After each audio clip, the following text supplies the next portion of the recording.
Hello and welcome to ET Garage. Today's video is going to be about where the spring spacers go on your rear spring on a C4 Corvette and where to find out that information.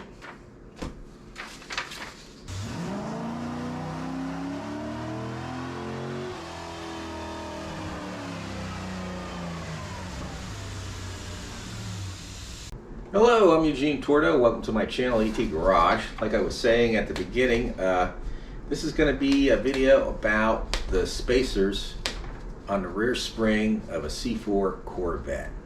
I see stuff on forums and like on Facebook pages and stuff like that, people posting asking where the spacers go and how many. It will always be 3. They'll be stacked differently depending on your spring code, and I'll get into that more here shortly when I go on the computer. But basically it's just a short video about where those spacers go and how many you should have. There should be always 3. If you have less than 3, the spring is going to be loose. If you decide to stick on, for some reason, stick 4 spacers in there, then the spring is going to be too tight and you could end up damaging the spring. These are composite springs, remember. They're not steel. They're composite, basically fiberglass springs.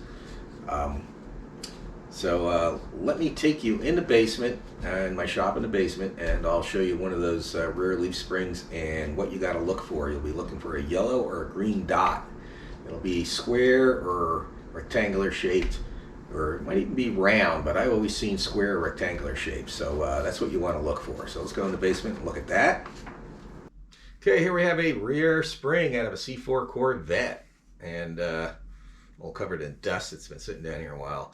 But basically what you want to look for on the end of the spring, it'll either be the right or the left. I don't think it really matters which side, but you'll see that yellow dot or green dot. It'll be square or triangle shaped.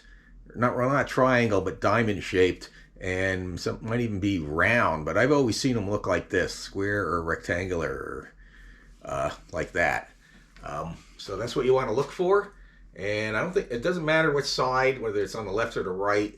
What matters is the number of shims that go here. 2 shims above, 1 shim below, or vice versa, depending on what it says in the chart. And we'll go back upstairs and look at that chart right now on the computer. All right, here we have a screenshot of the chart. This is from the factory service manual. This will be in the 1990 factory service manual. It's page 3D-10 of the rear suspension section. And if you look over here to the right of the picture, you'll see the spring codes. Assembly spring spacers as follows: coupe with FE1, and then has spring yellow code, 1 above and 2 below, and then green code, 2 above, 1 below, and then it goes on. Coupe with FEZ, convertible, and performance coupe, and that's, you just follow these charts, whichever ones you have. If you look at the picture here, you'll see the spacers. There will be spacers here, and they don't show it here, but it'll be this side here. You need the same number of spacers on each side. This is where it bolts right to the bat wing or rear differential housing cover. So that's what you need to know basically about the rear spring. It's that simple. Follow the chart, or like I said, take a picture before you take the thing apart, or make a note so you know where the spacers go. Okay, I guess this wraps that video up.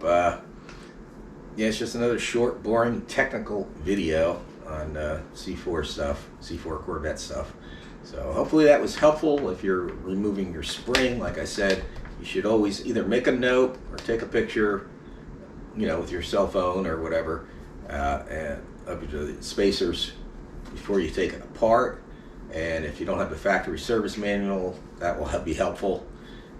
If you have the factory service manual, I had someone tell me once that it's not in their factory service manual. It's in my 1990 one, so like I showed on the computer. So it is there. You just got to look for it. My guess is it's in all the other factory service manuals too. Let me know if you can't find it. This is page 3D-10, rear suspension. look for rear suspension section of the factory service manual if you have it, and that's where you'll find it. That's where those spacers go. It gives a pretty good description there. And I guess that's it, like I said, for this video. So everybody have a great day, and God bless.